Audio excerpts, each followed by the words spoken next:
Salam alaikum la famille Mali kono ani Mali kɔ kan an bɛ bɛɛ fo ka bɛɛ waleɲuman dɔn. Aw n'a balimakɛ bɛ ɲɔgɔn fɛ. Ras Balayira du l'homme tranquille depuis Paris. Tiɲɛ ka fɔ baara ka kɛ jamana ka jɔ. Hɔrɔnya walima foyi fɛn bɛɛ fo janfa an bɛ ɲɔgɔn bolo. Ka an kanubagaw fo mɔgɔ minnu bɛ an ka vidéo ka aimer ka commenter ka partager. An ka foli belebeleba bɛ aw ye dan tɛ foli min na. N'an bɔra yen nɔ an bɛ ne yɛrɛ fa ka dugu fo Baguni y'a mɛn. A cɛ ani muso denmisɛnnin mabakɔrɔ ka bɛɛ lajɛlen fo ka bɛɛ waleɲuman dɔn.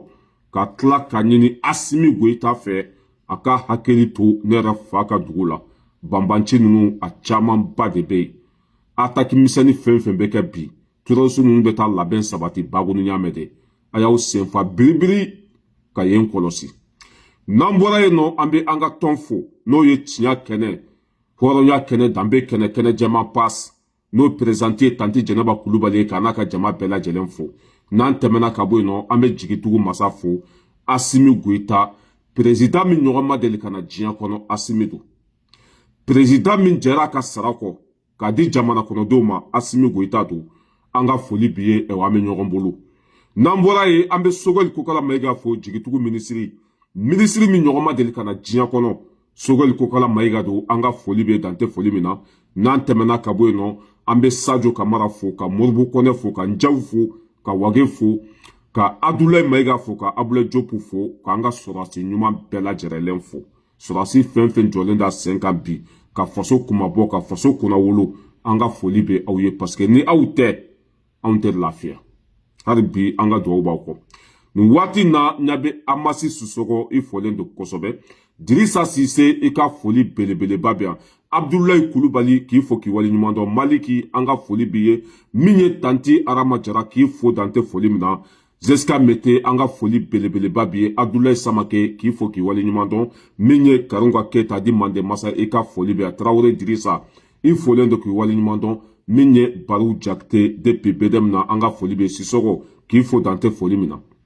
Mɔgɔ fɛn fɛn bɛ kɛnɛ kɔnɔ k'aw bɛɛ lajɛlen fo dan tɛ foli min na. Min ye an tɔntɔn Marebata Jaguraga an ka foli belebeleba b'i ye.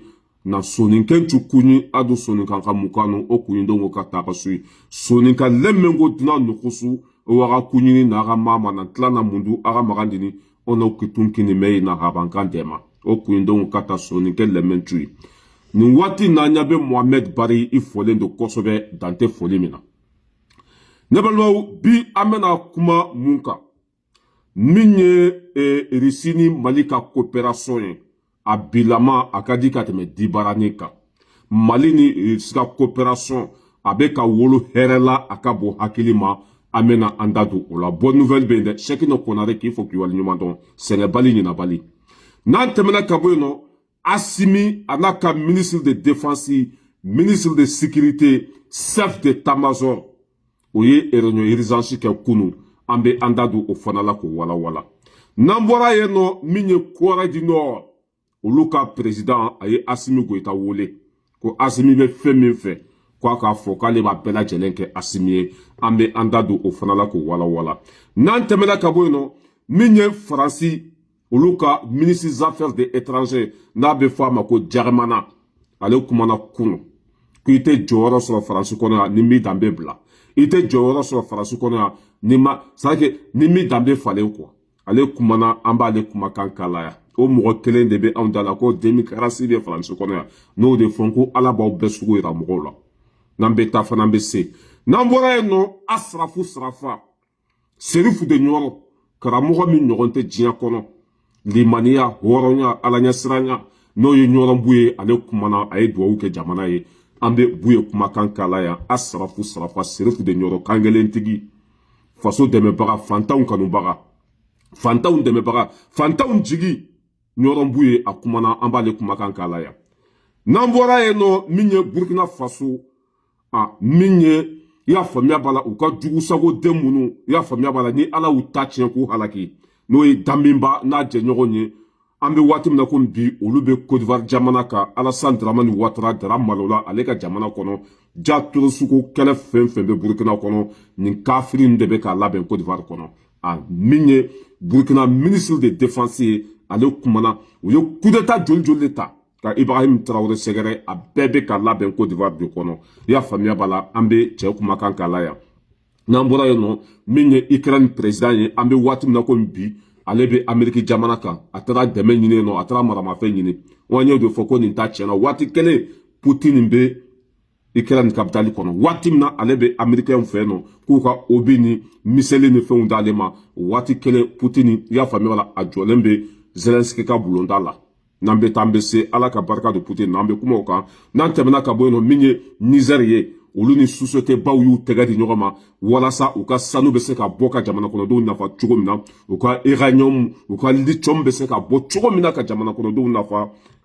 comment ça s'appelle Niger olu ni société baw jɛra k'u tɛgɛ di ɲɔgɔn ma an b'o fana dalu di aw ma n'an tɛmɛna ka bɔ yen nɔ Faransi média dɔ bɛ yan u ka journaliste ba dɔ bɛ yan i bɛ ala kali ka fɔ Macron ye sɛ n'a bo de di ale ma ale kɔni ale bɛ tiɲɛ fɔ ka tɛmɛ faransɛ bɛɛ kan an b'ale kumakan kala yan an b'a laban ni faden sago fogo dabakala maamugu talen ka bila maaforoko kɔnɔ faden sago sonkɛba n'o ye cɛma Iber Kulubali a sigilen don faransɛ médiaw la ko Asimi ninnu ka taa ka bɔ yen n y'o de fɔ n k'u ye Kulubalilaka bɛɛ lajɛlen kumasulu ka Kulubalilaka bɛɛ lajɛlen malo n'a fɔra ko foyi mɛ e lata tunga la ni kɛwale jugu tɛ e ka tila tuguni ka t'i kunkolo sigi tɛlɛw la k'i bɛ kuma jamana kan danbe bɛ min wɔrɔnya bɛ min mɛ denmisɛnnin hara a bɛ woronkunbɛ de ɲini anw tɛ se k'aw ye Faransi kɔnɔ yan o n'anw y'aw ye Faransi kɔnɔ don o don an bɛ sa fisa ni malo ye wa a bɛ lakali tariku la an tɛ se ka nin mɔgɔ sugu ninnu ye Faransi kɔnɔ yan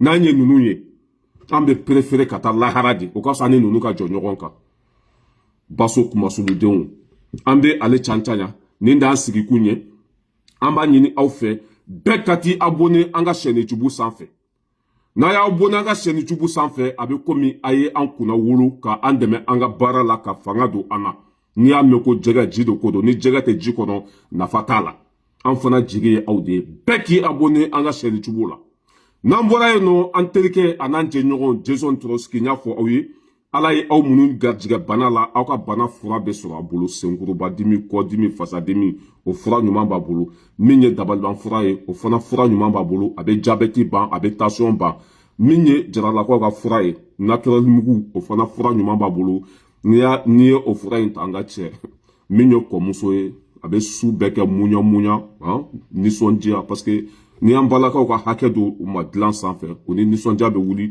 dumuni ɲuman o bɛ tobi ka d'i ma min ye bisu duman olu bɛ k'i la quoi a y'aw senfa biribiri ka se Jason ma téléphone numéro o ye 06 51 82 009 36 o y'a ka numéro ye Basi Sumara i folen don an bɛ don an sigikun kɔnɔ ne balimaw bonne nouvelle bɛ yen dɛ an b'a fɔ aw ma ko bi ye mardi ye le 24 septembre 2024 bi ye mardi le 24 septembre 2024 bonne nouvelle bɛ yen dɛ min ye comment ça s'appelle Mali ani Russie ka coopération avec ka wolo hɛrɛ la bi a ka bon hakili ma a satellite an y'o sɔrɔ satellite min b'a to i y'a faamuya bala turosu bɛ yɔrɔ yɔrɔ an ɲɛ b'o la satellite min b'a to ni anw ka ɲɛmɔgɔ kumakan tɛ se ka lamɛn Faransi fɛ tuguni o satellite o sɔrɔla satellite min b'a to ni maramafɛn jugu b'i bolo i y'a faamuya bala i bɛ ye i bɛ se ka minɛ Russie o satellite o y'o di Mali ma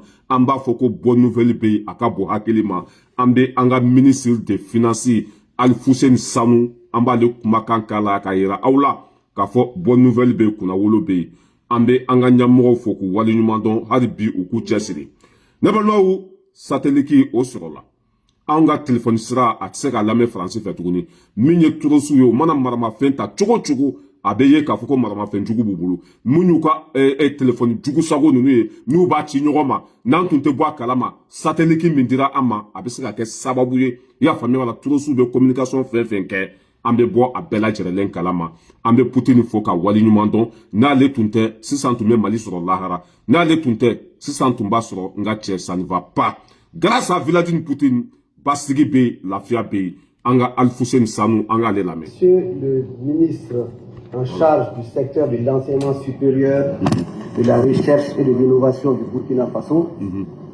Monsieur le ministre de la communication, des postes et de l'économie numérique du Niger, Monsieur le directeur général de GLAF Cosmos, messieurs les membres de la délégation du Burkina Faso, du Niger et de la Fédération de Russie, mesdames et messieurs les responsables des services techniques, honorables invités, mesdames et messieurs. C'est avec un grand plaisir que je souhaite la cordiale bienvenue au Mali, aux délégations des pays frères du Burkina Faso et du Niger, à l'occasion de cette importante réunion des ministres en charge de l'économie numérique et de l'innovation des États membres de la Confédération de l'Alliance des États du Sahel. Je saisis l'occasion pour souhaiter également la bienvenue à nos amis de la Fédération de Russie, en l'occurrence le directeur général de GLAF Cosmos et toute sa délégation. Messieurs les ministres, mesdames et messieurs, le Burkina Faso, la République du Mali et la République du Niger ont décidé d'unir leurs destins au sein de l'Alliance des États du Sahel. Lors du premier sommet des chefs d'État de l'Alliance des États du Sahel tenu le 6 juillet 2024 à Niamey au Niger, qui a consacré la création de la Confédération des États du Sahel, les chefs d'État des 3 pays, outre la sécurité, ont mis en avant les questions du développement et de la diplomatie. Le communiqué final du dit sommet et le discours du président en exercice de la Confédération ont insisté sur la nécessité de mutualiser les moyens en vue de mettre en place des projets structurants et intégrateurs dans les secteurs stratégiques. Parmi ces secteurs, la communication, les télécommunications et l'économie numérique ont été cités. C'est dire l'importance de cette rencontre qui porte sur le projet commun de satellite des États de la Confédération de l'Alliance des États du Sahel. Mesdames et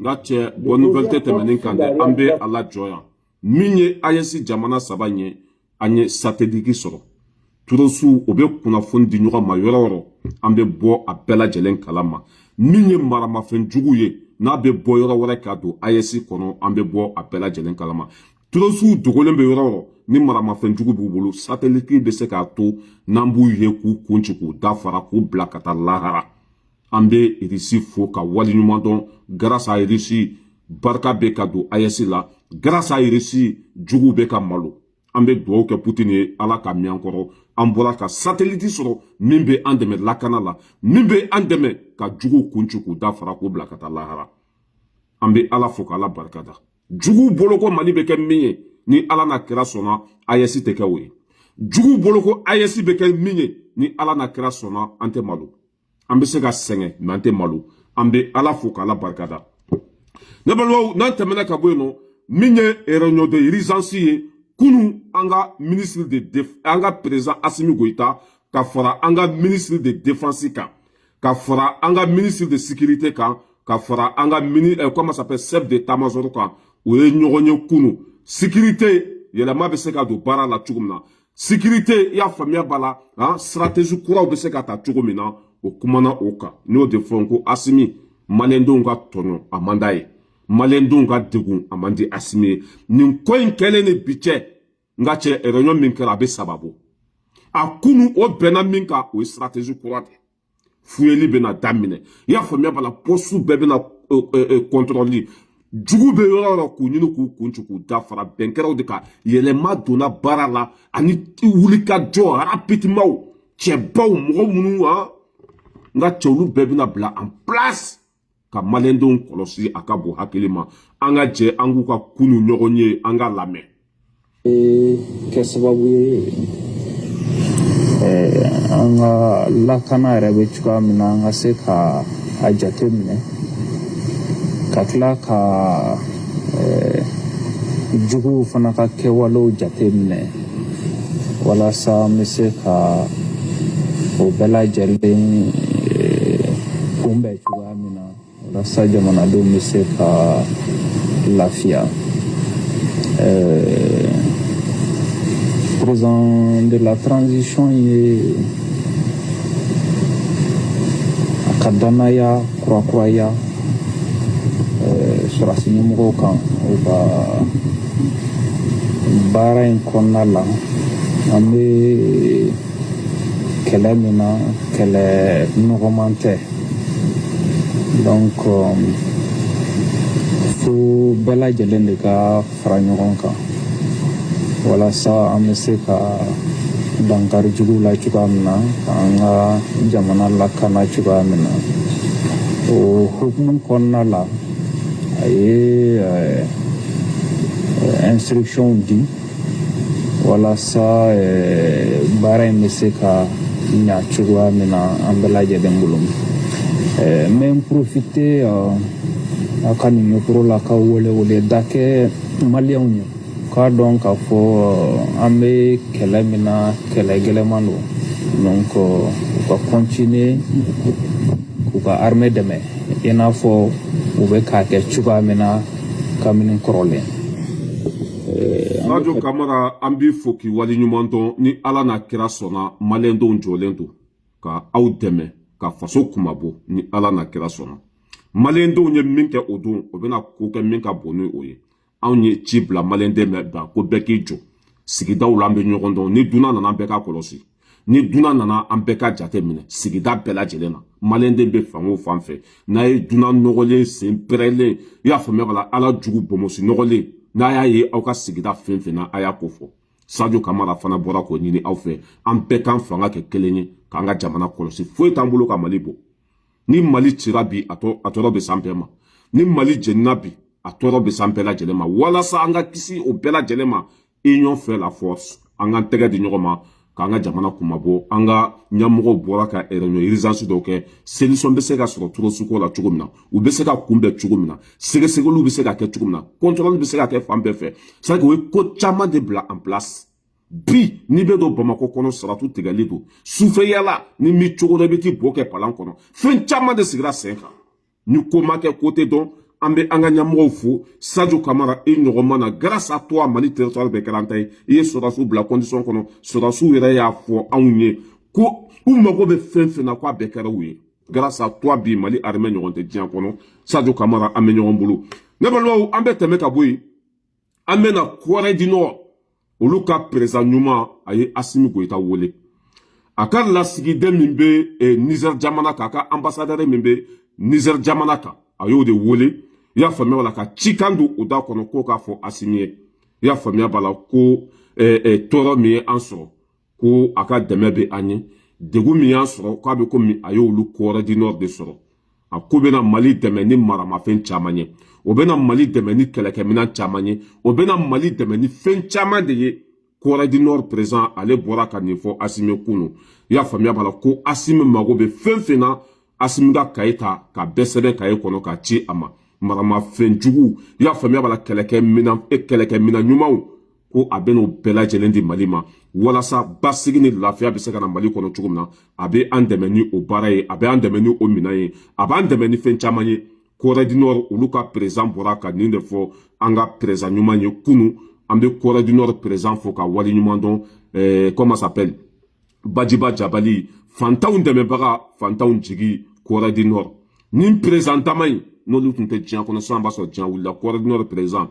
chinois ka président Russie président min ye Irankaw ka président ye ani Santeceni ni ninnu tun tɛ Tchétchénie ni ninnu président ninnu tun tɛ diɲɛ kɔnɔ sisan an b'a sɔrɔ américains o y'an joli min k'an ba ka fara européens kan parce que Amérique ni Europe olu ye kafiriden jamanaw de olu bɛ fantanw de faga ka fantanw joli min grâce à nin masakɛ ninnu basigi bɛ Afrique a Corée du Nord président ko Mali mago bɛ fɛn fɛn na olu bɛ Mali ka bila la Mali mago bɛ fɛn fɛn de la k'u b'a kɛ Mali ye Corée du Nord président a bɔra ka Assimi wele ni dɔ ka ba ma sa dɔ ka nan tɛ diya Mali bilama a kɛra komi bébé gâté Mali bilama nka cɛ bɛɛ bɛ ka sama an nɔfɛ wa bɛɛ bɛ ka hɛrɛ kɛ an ye an bɛ Assimi fo ça veut dire que Assimi yɛrɛ ka kɛwale o de y'a lase jamana ma n'an tɛmɛna ka bɔ yen nɔ an bɛna Faransi ministre des affaires étrangères min ko cɛ ni cɛ ka furu ɲɔgɔn ma k'ale bɛ immigré bɛɛ bila ka taa Afrique ja ale yɛrɛ ye immigré ka ɲɛmɔgɔ de a bɛ jɔyɔrɔ min fana la a ma sɔrɔ tɛ dɛ n'o ye Musa Jɛrimana i y'a faamuya b'a la kunu a kumana parce que u taara tuguni ka place wɛrɛ d'u ma u tatɔla i y'a faamuya b'a la hakilina min b'o la k'an k'o fɔ jamana kɔnɔdenw ye ale ye a dan tigɛ ko n'i y'a ye bi ale kɛra minisiri ye ko a y'a danbe de falen tɔgɔ min b'a la k'o bila n'o ye Musa ye a tɔgɔ yɛrɛ ye Musa de a kun dira ni tɔgɔ min ye o ye Musa de a ko a y'o tɔgɔ bila walasa a bɛ se ka ministeriya sɔrɔ cogo min na a bɛ se ka jɔyɔrɔbaw sɔrɔ ko ka Musa c'est que silamɛya tɔgɔ ko n'ale tun y'o to ale la ko a tun tɛ jɔyɔrɔ sɔrɔ ale y'a tɔgɔ falen ka jamu falen ka ban danbe la ka ban bokolo la ka ban a bɔyɔrɔ la k'o de sansi di ale ma ale ka kɛ ministre ye ka kɛ maire ye Faransi kɔnɔ yan Jerimana de ye nin fɔ o cɛ kelen de sigilen bɛ y'a faamuya b'a la a dabara kan immigré des petits patata jaja immigré fa ye ale de ninnu bɛ tila tuguni ka n'u sigi aw ɲɛna ko démocratie k'o bɛ Faransi yan i tɛ baara sɔrɔ n'i ma ban i yɛrɛ la i tɛ jɔyɔrɔ sɔrɔ n'i m'i danbe bila i tɛ kɛ fɛn ye n'i ma kɛ jugu sago ye Jerimana de fɔ aw ɲɛ kunu nka cɛ n b'a vidéo k'a la yan n ko n'an bɛ taa an bɛ se ninnu sugu bɛ dɔn ka tɛmɛ nin bɛɛ kan min ye Faransi ministre des affaires étrangères kɔrɔ n'a bɛ fɔ a ma ko Jerimana walima Jɛgɛtu je sais pas a kumana kunu dɛ ko n'i y'a ye bi ale kɛra ɲɛmɔgɔ ye k'a banna a bokolo la ka ban a danbe la ka ban a bɔyɔrɔ la ka tɔgɔ falen ka kafiri tɔgɔ ta k'o de la bi ale kɛra ministre ye Jerimana de ye nin fɔ an ka jɛ an ka lamɛn n'an bɛ taa an bɛ se n'an bɛ taa an bɛ se an y'a nin bɛɛ fɔ yan kunu ko démocratie tɛ yan. Si je m'étais appelé Moussa Darmanin, je n'aurais pas été élu maire. Et sans doute n'aurais-je pas été mis à l'intérieur du premier coup. Je m'appelle Gérald. Si je m'étais appelé Moussa Darmanin, je n'aurais pas été élu maire. Et sans doute n'aurais-je pas été mis à l'intérieur du premier coup. Je m'appelle Gérald Moussa Jean Darmanin. Mon père, à la maternité de Valenciennes, voulait écrire Moussa Darmanin, du nom de mon grand-père, tirailleur algérien qui avait servi la France. Après tant d'années de fonction élective, je remercie mes électeurs de Tourcoing, que je vais retrouver à l'Assemblée nationale avec beaucoup de fierté. Il est assez évident, si nous sommes honnêtes, que si je m'étais appelé Moussa Darmanin, je n'aurais pas été élu maire et député, et sans doute n'aurais-je pas été mis à l'intérieur du premier coup, comme ma jeunesse m'a porté à ces responsabilités fortes. Ça n'aurait retiré rien de mon éducation. A tɔgɔ yɛrɛ a y'o de bila walasa a ka jɔyɔrɔ sɔrɔ yan ninnu de bɛ tila ka n'u sigi anw ɲɛna yan ko démocratie bɛ yan hɔrɔnya bɛ min danbe bɛ min nin kɛra ministre des affaires étrangères i y'a faamuya bala tɔɔrɔ tɛ yen a ma min lase dunanw ma yan finiko yiri o de ka jugu fini ma a tɔgɔ de ye Musa ye a ye Musa bila walasa ka kɛ maire ye a bɔlen maire la fana a ye ministériya ɲini a ye Musa bila tuguni walasa ka kɛ ministre ye a ko Zeraf Jerimana walima Zerad Jerimana a y'o tɔgɔ kunta ninnu de ta ka Musa tɔgɔ in bila ka Ala tɔgɔ bila ka silamɛya tɔgɔ bila ka danbe bila ka kabila bila i y'a faamuya la ka ban a yɛrɛ la walasa a bɛ se ka kɛ diɲɛden ye cogo min na n'an bɛ taa an bɛ se fɛn bɛ yɛlɛ aw la ɲin tɛ fɛn min da kɔnɔ an m'a fɔ yan ko démocratie ko tiɲɛ tɛ an m'a fɔ ko démocratie ko dabara don ko mɛ ko kɛwale ko zoro don mɔgɔ minnu b'an da la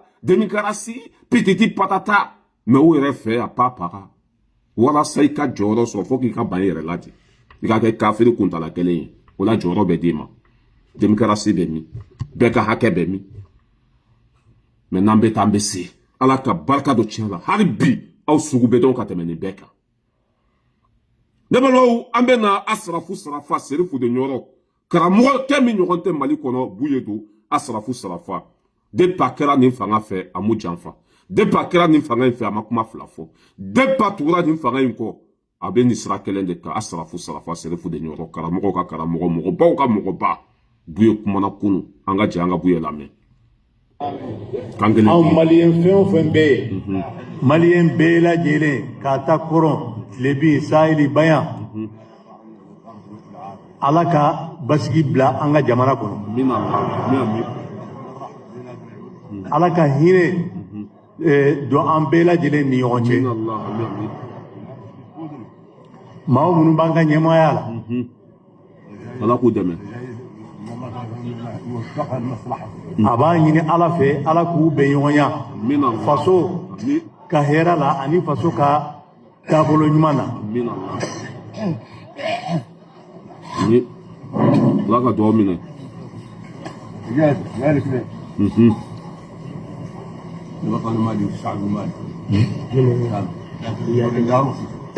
ɲɛmɔgɔya a ka kan ka kɛ maliyɛnw bɛɛ lajɛlen ka ɲɛmɔgɔya ye a man ka kɛ u yɛrɛ dɔrɔn ta ye ɲɛmɔgɔya tɛ kɛ ten.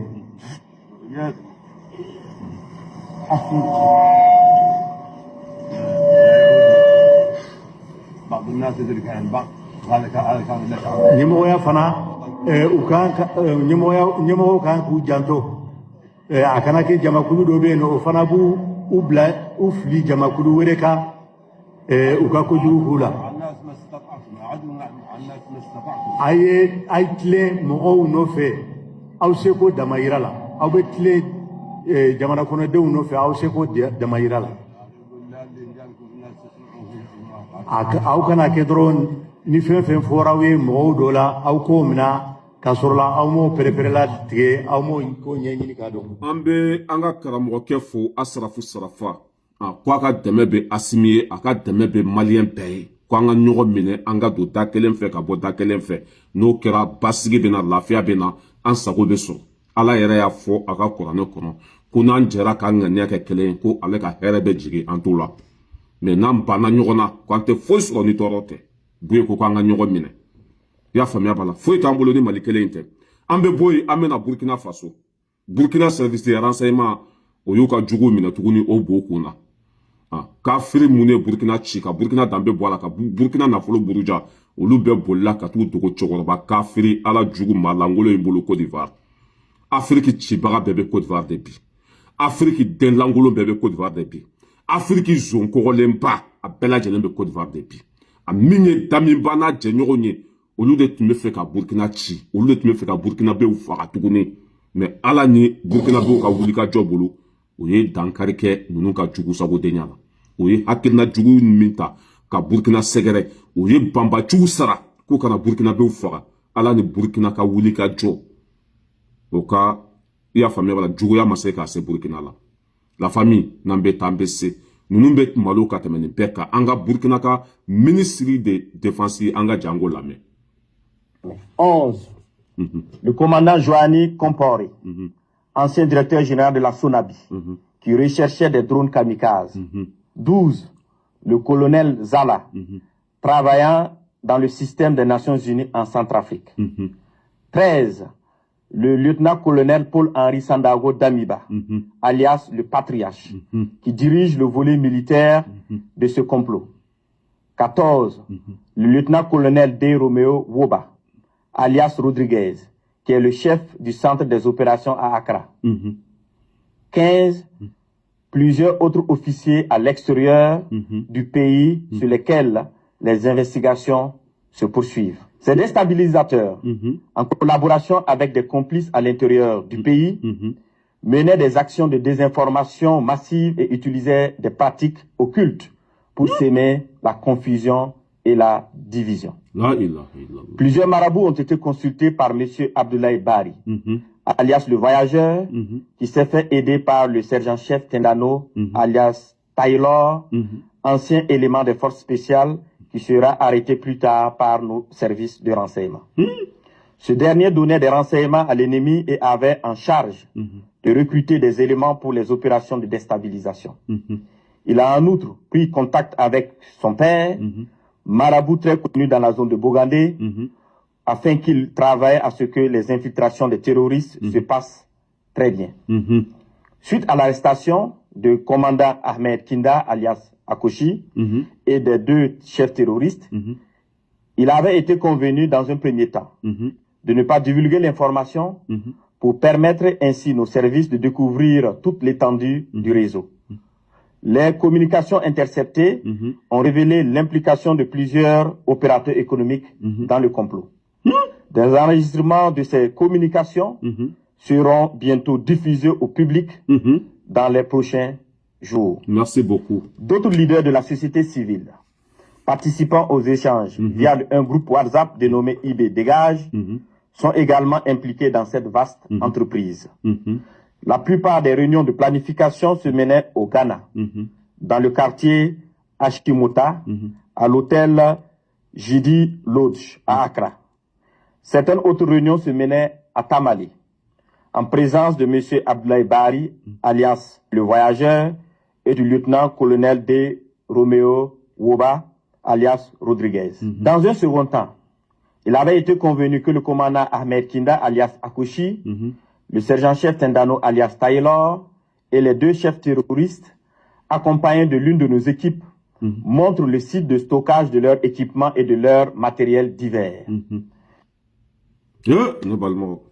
Afrique jugu a denw yɛrɛ don AES jugu a denw yɛrɛ don a tɛ ça ka tɛ tɛmɛ nin kan quoi enquête ka mɛnɛ mɔgɔ fɛn fɛn bɛ janfa la ka ɲɛsin AES ma u bolo dara bɛɛ kan u ye preuve bɛɛ lajɛlen sɔrɔ u ka janfa fɔlɔ o y'a labɛn Nigeria filanan o y'a labɛn Côte d'Ivoire c'est que Burkina bɛ minnu bolila ka bɔ Burkina de olu de bɛ ka toroso sara bi o ka Burkina bɛw faga olu de bɛ ka toroso sara bi o ka Burkina ci a ka bɔ hakili ma nafolo nɔfɛ diɲɛdenya nɔfɛ place nɔfɛ u fa jamana u bɛ k'o dan bɛɛ bɔ a la o ni karamɔgɔ min tun bɛ complice la u ka karamɔgɔkɛba bolo dara o de kan secret bɛɛ sɔrɔ la karamɔgɔ min bɛ Burkina n'u ka fɛn bɛɛ bɛ passe ale fɛ n'ale de toroso bɛ ɲɔgɔn kalama ni ale de bɛ mori baara kɛ ninnu ye tɛgɛ dara o de kan secret bɛɛ bɔrɔtɔ la daminba e ba bɛ sa bi i tɛ se ka na kun da Burkina kɔnɔ mɔgɔ fɛn fɛn tɔgɔ bɛ janfa la bi aw bɛɛ bɛ to jamana kɔfɛ aw tɛ se ka don Burkina kɔnɔ tuguni wa ni Alassane wulila aw bɛɛ bɛ taa minɛ min ye botumulama ye n'a bɔra ye don o don a bɛɛ bɛ minɛ parce que Afrique population bɛɛ ka laɲini ye kelen bɛɛ de Faransi gouverneur minnu bɛ olu bɛɛ tagatɔ don n'olu taara don o don faso kumasuluden a bɛɛ bɛ malo a bɛɛ bɛ minɛ wa Ala t'aw sago kɛ fo ka diɲɛ dugukolo meleke a Burkina de bɛ ka janfa denw fɛ Burkina de bɛ ka janfa Burkina bɛw yɛrɛ fɛ mun kosɔn olu ka nan bɔnna place t'u bolo tuguni o bɛ fɛ bi Burkina bɛɛ ka sara hali Mali attaque min filɛ nin ye c'est a bɛɛ ye Mali zonkɛba ninnu de tulu sugu kɛlɛ olu de b'a bɛɛ financer mais n'an bɛ taa an bɛ se Ala ka barika don AES la n'an tɛmɛna ka bɔ yen nɔ an bɛna contrôle min bɛ Burkina kɔnɔ bi a ka bon hakili ma min ye Suta mobili ye ale tɛ tɛmɛ tuguni mɔgɔ ɲin'a ma ni Suta mobili tɛmɛna bi Burkina kɔnɔ a bɛ lajɔ de ka su kɛsi ka dayɛlɛ ni su de b'a kɔnɔ walima ni maramafɛn de b'a kɔnɔ o bɛ sɛgɛsɛgɛ k'a ɲɛdɔn min ye ambulance fana ye bibi na Burkina kɔnɔ a bɛ lajɔ de ka contrôler k'a f'u ye min ye comment s'appelle blender min bɛ wari cɛ ka taa bila banquiw la o fana tɛ se ka boli Burkina kɔnɔ ten bi a bɛ lajɔ de k'a kɔnɔna f'u ye ne balimaw contrôle bɛ Burkina kɔnɔ bi a ka bɔ hakili ma mobili fara fɛn bɛɛ lajɛlen kan foyi tɛ don Burkina ten tuguni an ka jɛ an ka lajɛ o bɛ minɛnw bɛ ka don Burkina kɔnɔ cogo min na mais Ala ni Burkina sécurité mɔgɔw ka wuli ka jɔ n ka cɛ bolo bɛ ka da bɛɛ kan a bɛɛ bɛ ka minɛ an ka jɛ an ka lajɛ dɛ bidonni ka comment s'appelle tentulu k'a la temblement in n'a bɛ fɔ a ma ko huile de palme n ka cɛ u b'o de kɛ bidon kɔnɔ ka sɔrɔ ka maramafɛn comment s'appelle kisɛ jugu ala n ko ni fuyeli kɛra o tɛ sa na o bilahi n'an y'an jɔ an jɔyɔrɔ la ka fuyeli kɛ o tɛ fanga sɔrɔ an ka jɛ an ka image lajɛ a lajɛ dɛ. S'il vous plaît, partagez massivement cette vidéo. Partagez massivement cette vidéo. Regardez la nouvelle stratégie des terreaux. Regardez comment les gens font passer les armes, les munitions. Regardez leur nouvelle stratégie, les gars. L'heure n'est plus à la rigolade. Parce que là, ces gens-là, ils veulent à tout prix. Ils veulent tout faire pour déstabiliser l'AES.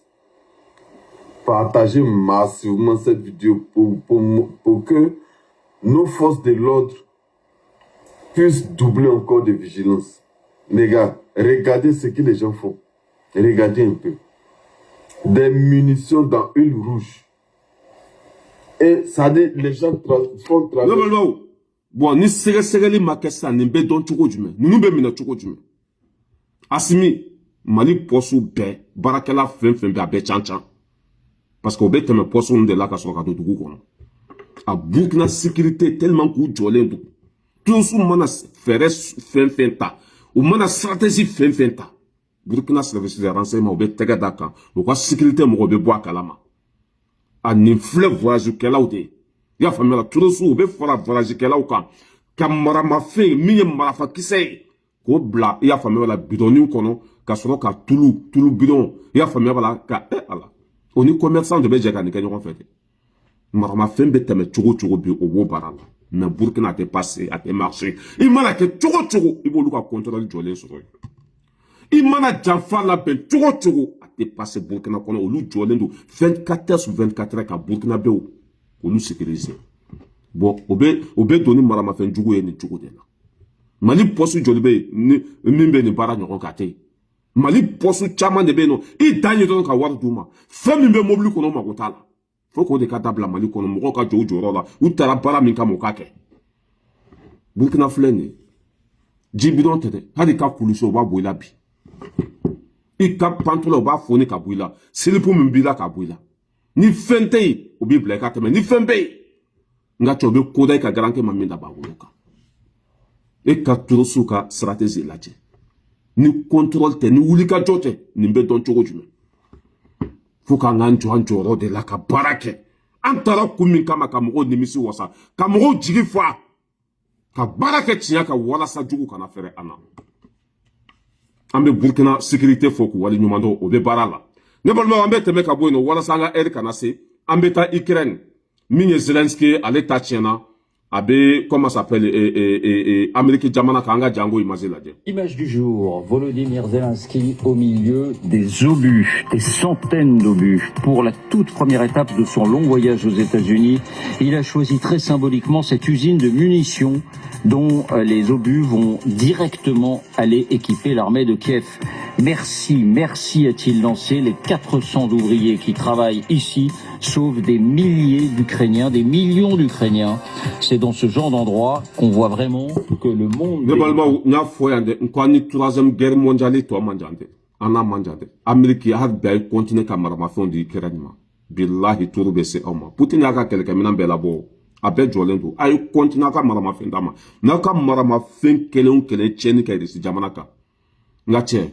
A commencé à be de tourbe inde. A fola kwa dabla. O don che bola ka dimi. Kwa ni kosuku dabla. Zelensky be fende abe Amerique bi kata marmafon nyini ye. Amitami. Adun fola kwa ni kosuku dabla. O te gaso. Maintenant be tambese. Anga janga ni laje. Nonite abe aketo ma blakana. Poutine be fo Ukraine comment ça s'appelle Kiev. Capitale de la BNB. Wati kele ni fade sa ko be Amerique jamana ka ko ka feni. I desra tissé. Hein? Har cheminte o tissé et tabla mais à une négociation fana yina mo soro. Bon, il est obligé ka voilà. Ambe teme ka boy no amena Niger. Oluye hein sous cette courant on est entré président ou tega di nyoma wala so ka sanu ka fo mbese ka bo chuko.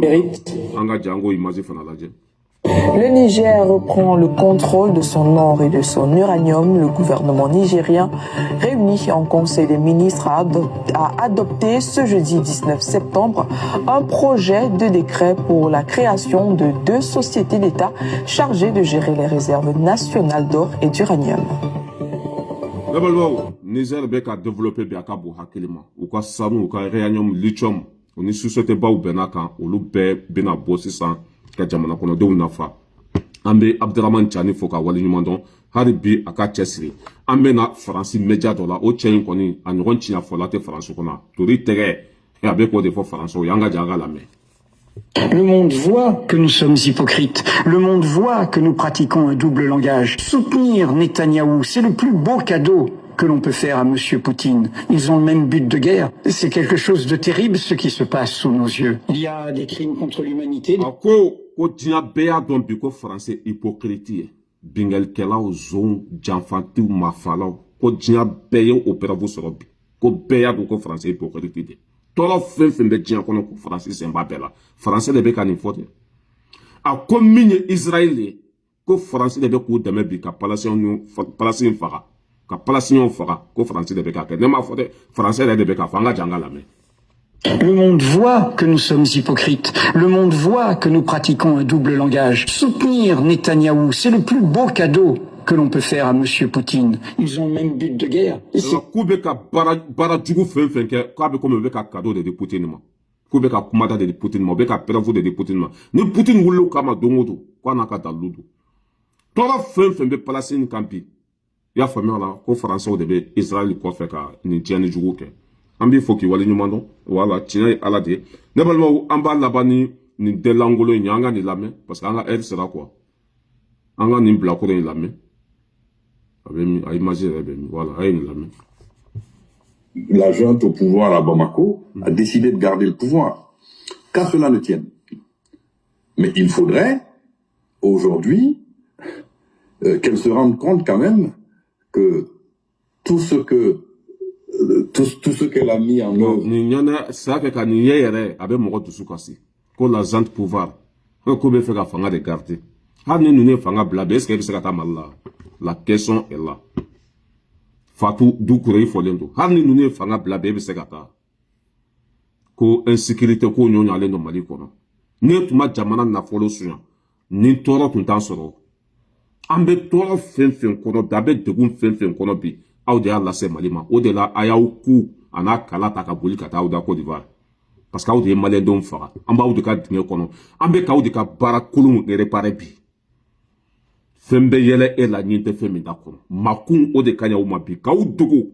Ya fami ka tunu komi Mali wari. O de kanya ou mabi. Inya te bubu si c'est la mokota le ya. Anaka kobe o ya ko jane. Aye tcheni ke ka tunu komi Mali wari. Et de sigilembe plateau nyonte la zante la poutis. Mais mate date ki balida sa go la. Continuez. Ini bembaga be dondo la bi ku anaka la tege. C'était ça la famille. Ala ka Mali jugu, ala ka be tachien, ala ka be nagasi, ala ka beke faden sagoye, ala ka beke jugu sagoye, ala ka be halaki, ka be nagasi, ka be tachien, an jugu la mougo fen be tiyan kono, ala ka beke yoko fly, ala ka nou sago ke a ouya bada. Haketo be kuma kono, wassalam biye mardi le 24 septembre 2024, ambe bela djerelian foka be wali nyumandon.